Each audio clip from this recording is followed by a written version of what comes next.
crack-a-lackin'? It's your boy Broshmo, just in case you did not know so. And today, it's Mock the Mock, where we take a look at someone else's 2021 NFL mock draft, and I basically give you my opinion on it. It's pretty fun, but we're going to be looking at Pack Daddy's NFL mock draft today. If you're not familiar with Pack Daddy, check him out. The link to his channel is in the description below. He's a part of Fan to Fan Network. That's right, the best, well, football community here on YouTube and Twitch. Check us out. Follow us in the description below on both Twitch and YouTube, man. And get that nice, good football discourse. You get a bunch of different opinions. It's great. I love it. But Pack Daddy, check him out as well.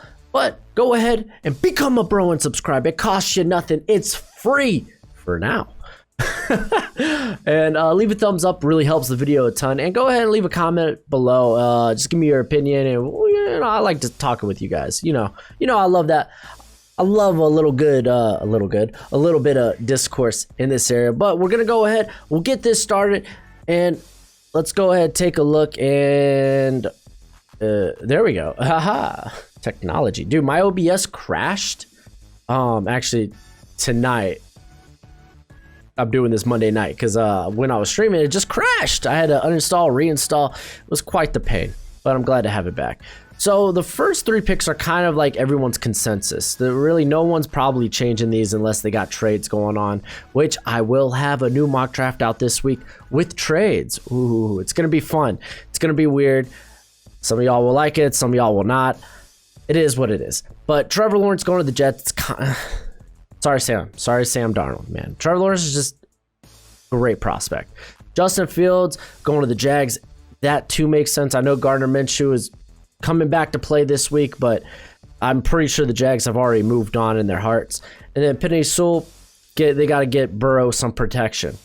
And then we go to the Dallas's pick, Patrick Surtain the II.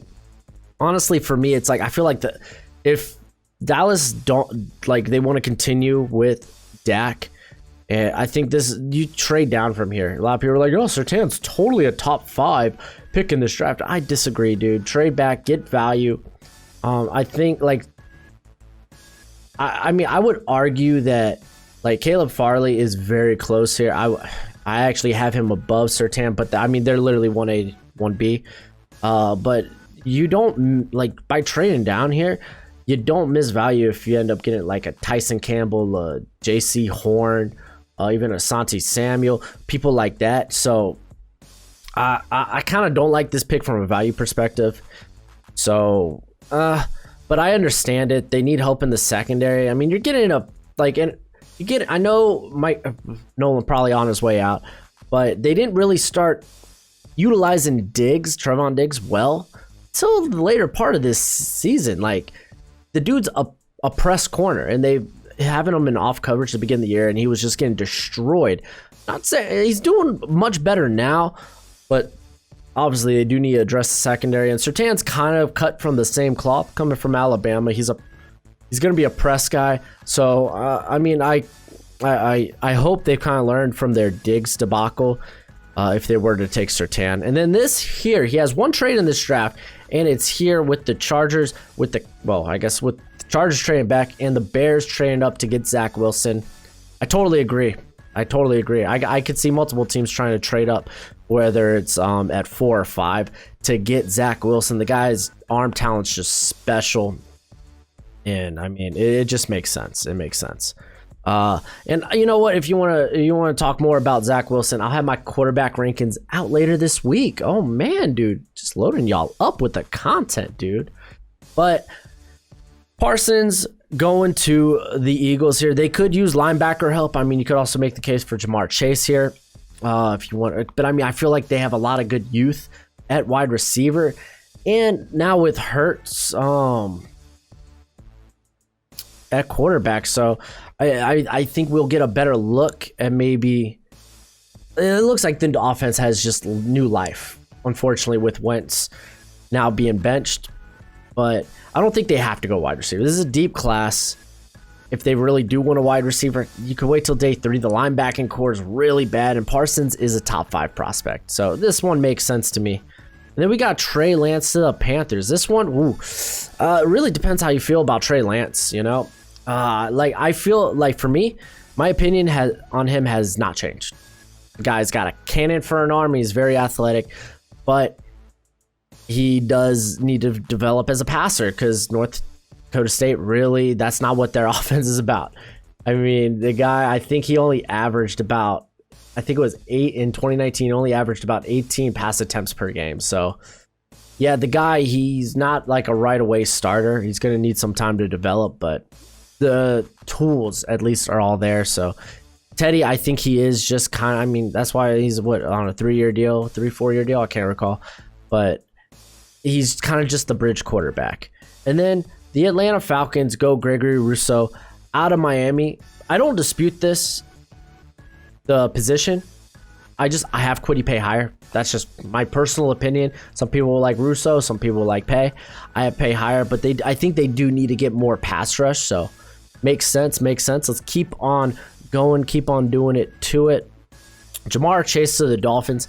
Again, dude, they get great value here at 9. Grabbing Chase, because I mean, is Preston Williams really going to be a wide receiver too? I mean, he's shown flashes. Devontae Parker, I mean, he feels more like a wide receiver too. So Chase, the guy's phenomenal. He's the best receiver in this class. A lot of people might want to debate that, but the dude is, you know what I'm saying? I think the biggest problem people have is they think he's slow. I don't think he's slow. I think he's going to run in that CD Lamb range, like, what was it, like a 4.52, 4.54. So he's going to be fine. The dude's going to be a very good receiver at the next level. And then this is where things happen. He's got Shaun Wade going in the top 10. And he acknowledges that if Shaun Wade cannot prove to play elite on the outside, then he's not even going to be a first rounder. So I'm happy he acknowledged that. But, I mean, and he's kind of been up and down this year, and it's not like we're getting a big sample size because Big Ten 2020 just ain't exactly... he's only played 5 games, and at least in one of those games, he got mollywopped, destroyed, utterly dominated. And I don't know, man, if they make the playoffs, which really looks like they're going to, since the Big Ten really wants them to, because they're going to go to the Big Ten Championship. They're probably going to win that. They're probably going to make it to the playoffs. So we're really going to get to see Shaun Wade against some at least much better receivers in terms of Bama, Clemson, and Notre Dame. So it'll be interesting. It'll be very interesting. Like, he's going to really need that if he wants to improve his stock. Because dude's a day 2 guy. Like, without that, he's then a box safety / slot corner. Those don't go in the first round. And then on to 11, Samuel Cosmi to the Washington football team. This one, I got no problem with. I mean, Morgan Moses has been playing, like, he's back to his normal self. He's playing very good this year. And I think I've seen enough from who do they have at left tackle right now? Because it's not Cornelius Lucas. He's played a little bit this year, and he's actually played very well too. But who was the other cat? I can't think of it on the top of my head. Let me check this out real quick. I'm literally gonna be so sad once I look, because it's in my head. I can't think of it. Oh, that's right, Christian Senior. He's been okay. He's been so, but I mean, I get it. You got Lucas on a 2-year deal, and Jaron Christian. He isn't actually a long-term solution at the position. So I don't mind it. Cosmi's great. He's one of the most pass blocking tested tackles in this class. Very athletic. You do maybe worry about him against power and whatnot, but again, I think he should be a top 15 pick in my opinion. We got Carlos Basham Jr. going to the Lions, and honestly, Basham's star has fallen quite a bit, and not really because of, he's really just the same player he was last year. That's the thing. He's a bit inconsistent. He dominates and then he disappears. It's just been ongoing with him, and now with the emergence of much better pass rushers that have shown better consistency. Jason Away, Kwity Paye, who's still on the board here. You could say a Z.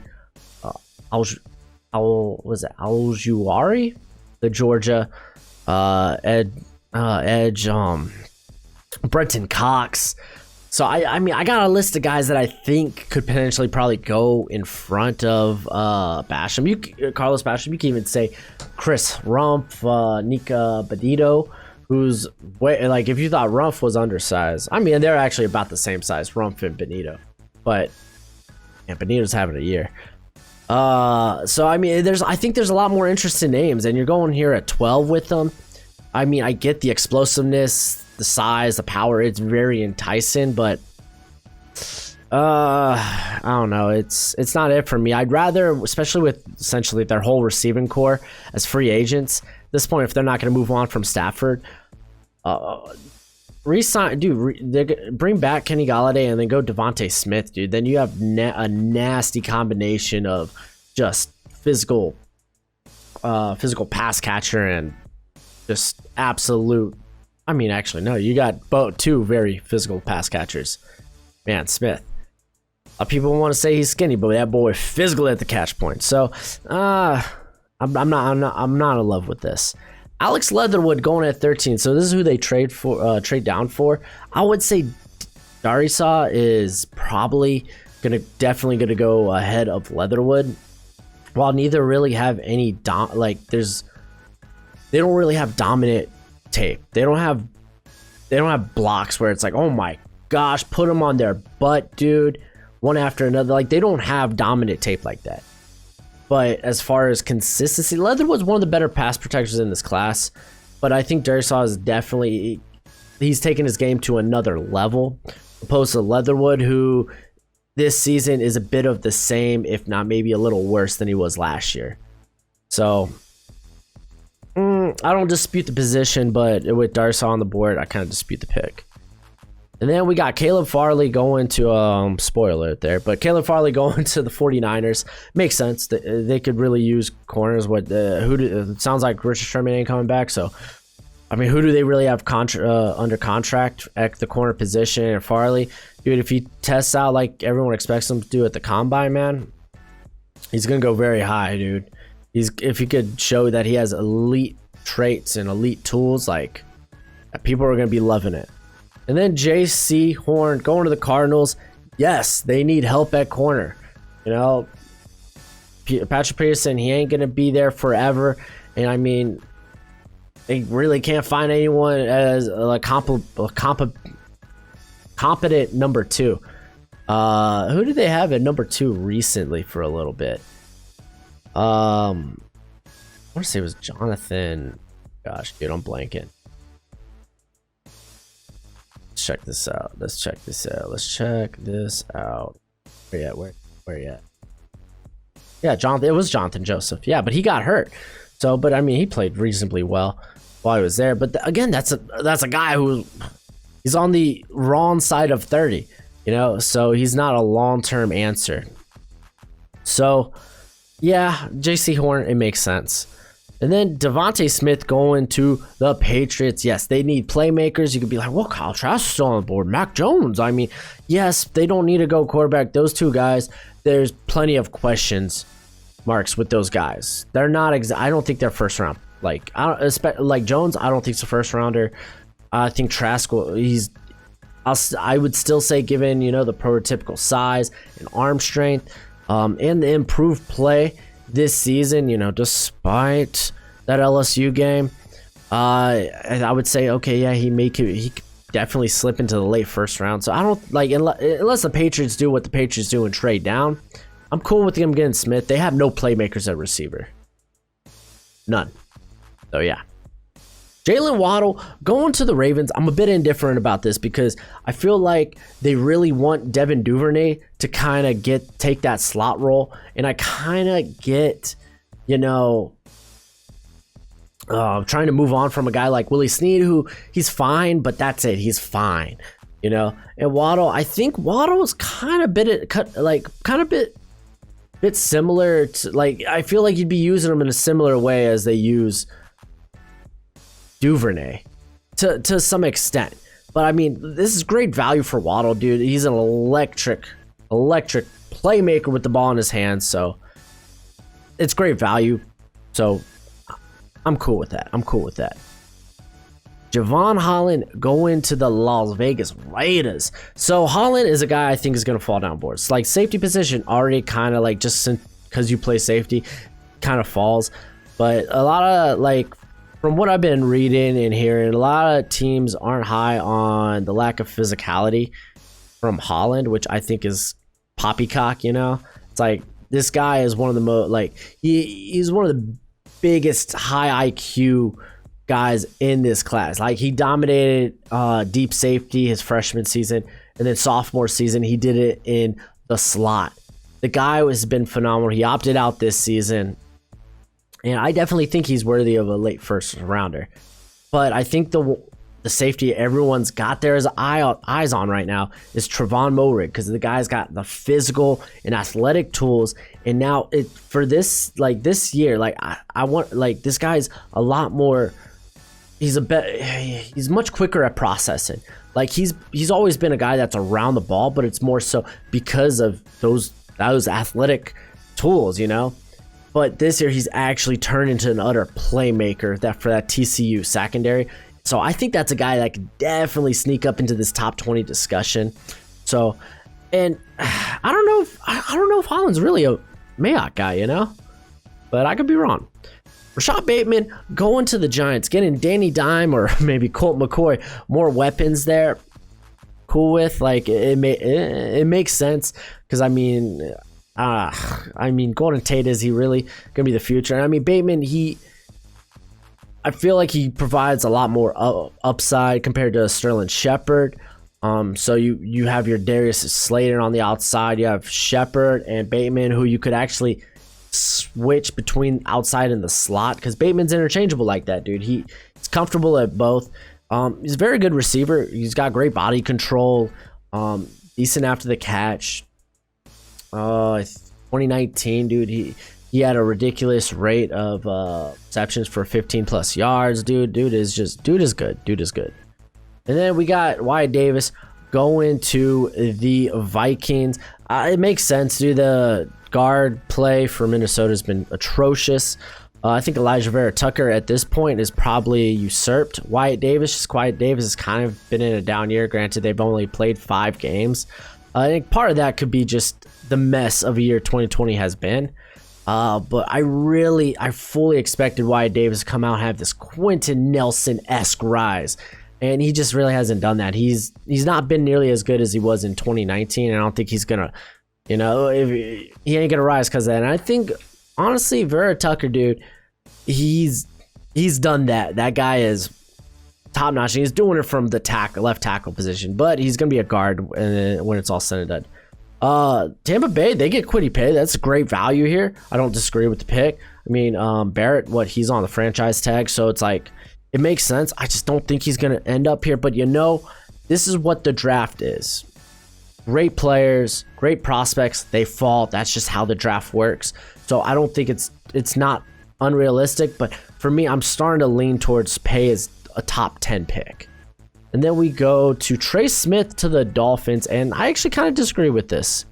I think Trey Smith would be a lot of what they got in Robert Hunt, who they're playing at right tackle. I think Robert Hunt, at the end of the day, they should drop into guard and then grab another right, potentially left tackle. You can move Austin Jackson to the right side. Smith, he does have experience at tackle. But I mean, what are you doing? Like, are you doing this to replace Kinley? Like, which, I mean, they're probably going to do anyway. But then you got Robert Hunt, who literally, I think he's going to be a banger of a guard if they just move him there.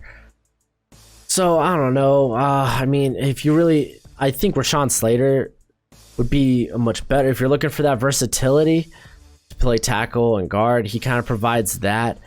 I mean, you could also I don't know. You could go with the guy who just went to the Colts here, Darius Saw, who I love. I think this guy's gonna be a top 15 pick. He has the physical upside, as far as size, strength, like that the NFL loves. The guy, he has top 15 tackle potential in terms of what the NFL sees and likes. I don't disagree. He's been nothing but consistent throughout his career at Virginia Tech, and then this season he's been dominant. So I definitely think the dude's going to end up in the top 15 some way, somehow, and he could even go above Cosme. But it makes sense for the Colts, with Costanzo potentially leaving or retiring after next season. And then Dylan Moses to the Titans. And you know what, Pac, he kind of alluded to this, Moses potentially not being really much of a first rounder, but I mean, the dude, he does have those athletic traits, that teams love at linebackers. Just for him, it's not clicking. Keep in mind, this is his first season back since missing all of last year with the ACL injury, but he's not been good in coverage, and it's been a bad year for Moses.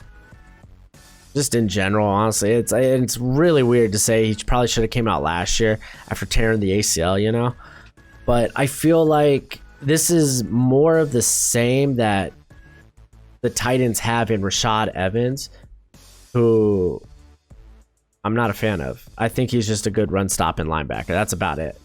Like, he's not great in coverage. That's what they got Jayon Brown for, who I love, and they better bring back. So I'm not in love with this pick. Kyle Pitts somehow makes it to 25, and I'll give it to Pag Daddy. He acknowledged that Pitts could be a top 10 pick. So, all right, cool. If there's no way he's gonna make it this low. It's just, I say great prospects fall. That's just the draft. Not Kyle Pitts. Not Kyle Pitts. It's not gonna happen. But hey, Jets get a steal here. And then Jalen Mayfield, man, going to the Jaguars. Y'all know how I feel about Jalen Mayfield. And again, Pac Daddy acknowledged his so bad performance against Ohio State, against everyone who wasn't named Chase Young. So, yeah, Mayfield, I get people like him, the athleticism, the size. Dude, he's literally started, I guess, essentially a season and a half at this point, only at right tackle.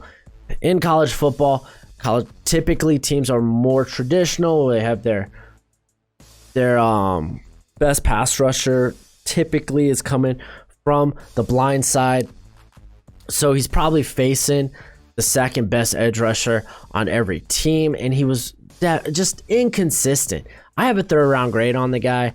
It won't surprise me if he somehow sneaks into the first round, just because of again all the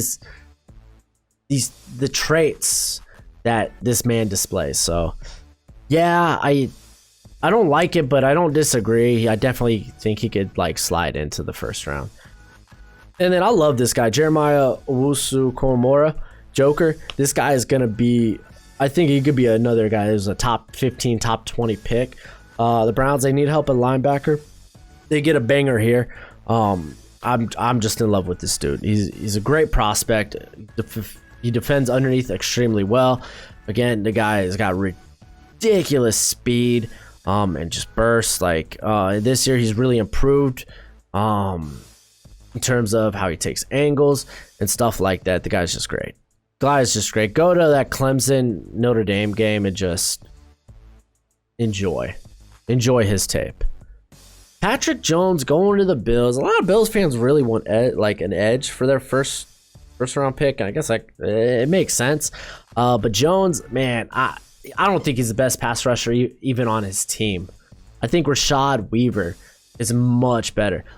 Patrick Jones, don't get me wrong, he's gonna be a good football player, but there's no explosiveness. He's a tools guy. The guy I think has very good hand usage, very good technique in general. He's efficient, but nothing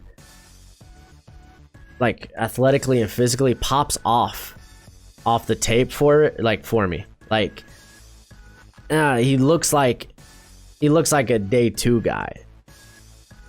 Again, I don't even think he's the best pass rusher on his team. But you know what? To each their own. Rondale Moore going to the Packers. I agree. I agree. Dude's a weapon. He hasn't exactly been great this year, but I mean, there has been much Big Ten football to be played. So, and to be fair, he didn't even play until their 3rd game. And I think they've only played 4 games this year. So, yeah, woof. Taking the L there. Terrace Marshall Jr. going to the Chiefs. It kind of makes sense if Watkins don't come back, but I think he's willing to take any amount of pay cuts to stay with the Chiefs at this point.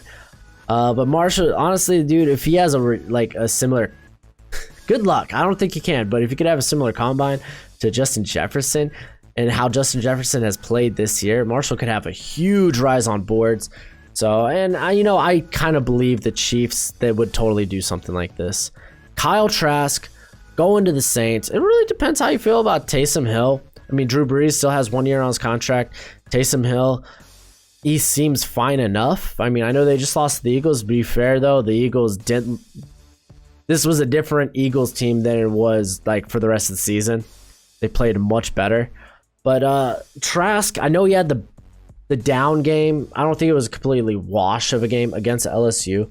But he has taken a big leap in terms of where he was at in 2019 as a starter, like his first year as a starter.